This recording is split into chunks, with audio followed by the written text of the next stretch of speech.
The top court has finally taken the much-awaited decision on the ongoing political turmoil in the country. The five-judge Supreme Court bench has given a unanimous verdict and has overruled the Deputy Speaker's April 3rd ruling that rejected the no-confidence motion against Imran Khan. The Supreme Court also overturned the President's ruling on the dissolution of assemblies.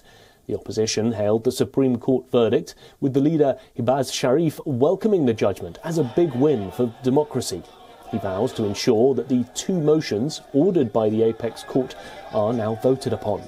The joint opposition also mentions that they would like to ensure that all political parties could work together and restore the glory of the parliament, which had been undermined by the Imran Khan government. अब इंशाअल्लाह अगला मरहला अदालत उज़्मा के फैसले के मुताबिक अब vote of no confidence अब दोबारा फील्ड में है। इंशाअल्लाह अल्लाह ताला ने चाहा तो हम अपनी इज्तिमाई क़ुव्वत के साथ अल्लाह ताला के फज़ल व करम से ये मरहला कामयाबी से तय करेंगे।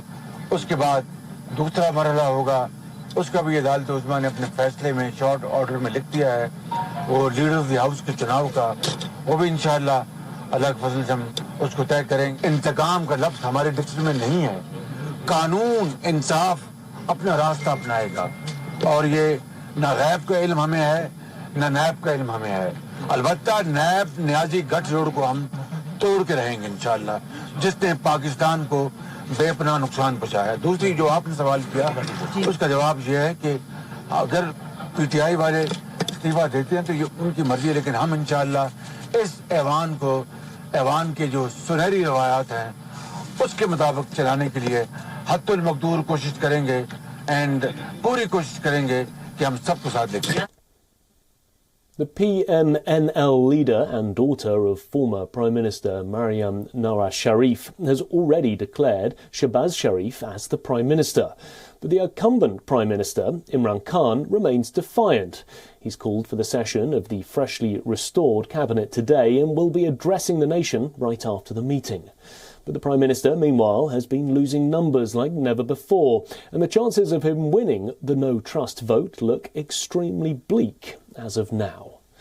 Well, to discuss more about the political future of Pakistan and its present leaders, we're joined by a special guest on our live broadcast. The editor of the Daily Times, Raza Rumi, is joining us live from Washington, D.C.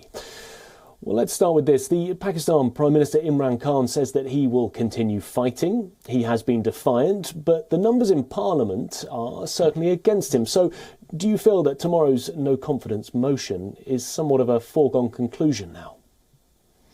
Yeah, absolutely. I think you're right in saying so.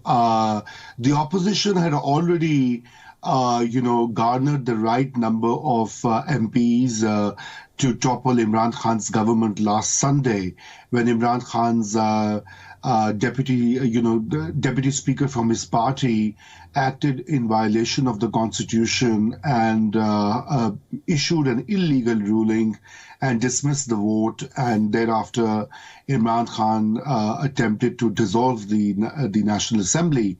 And as you know, yesterday's dramatic verdict by the Supreme Court of Pakistan has restored the National Assembly.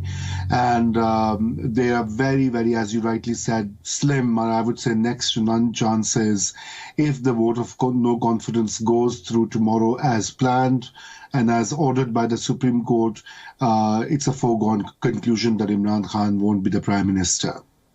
Yeah. What options do you think the Prime Minister Khan has after the Supreme Court's verdict? So the options are very limited. I mean, he's meeting the cabinet, and I think in a couple of hours he has announced that he will address the nation, through the state broadcast television. And many people are saying that he might resign. Many say that he would live to fight and perhaps fight the vote of no confidence. But he's going to harp on this theory for weeks and months now.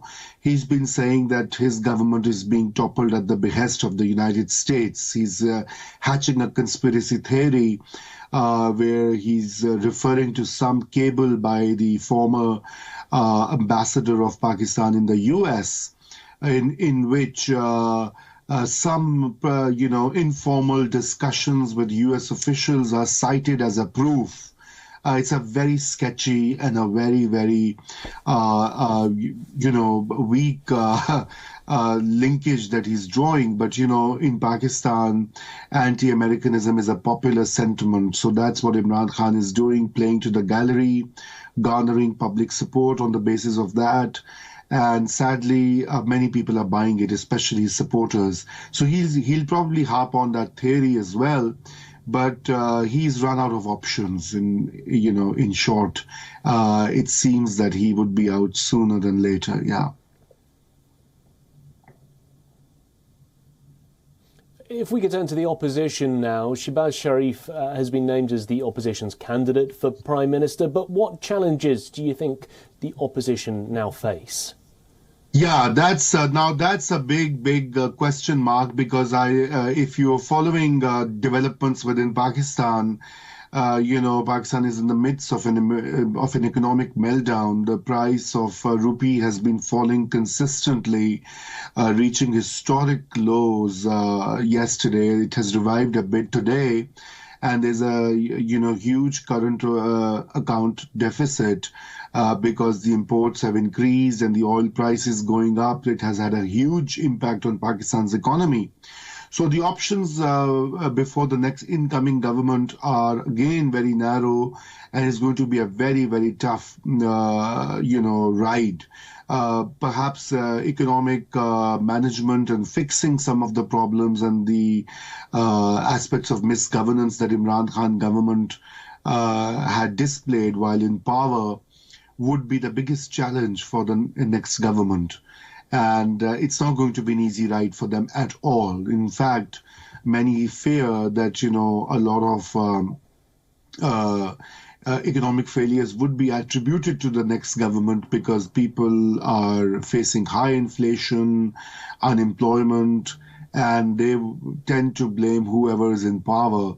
So it is a very difficult time for anyone who sets out to rule Pakistan at this juncture.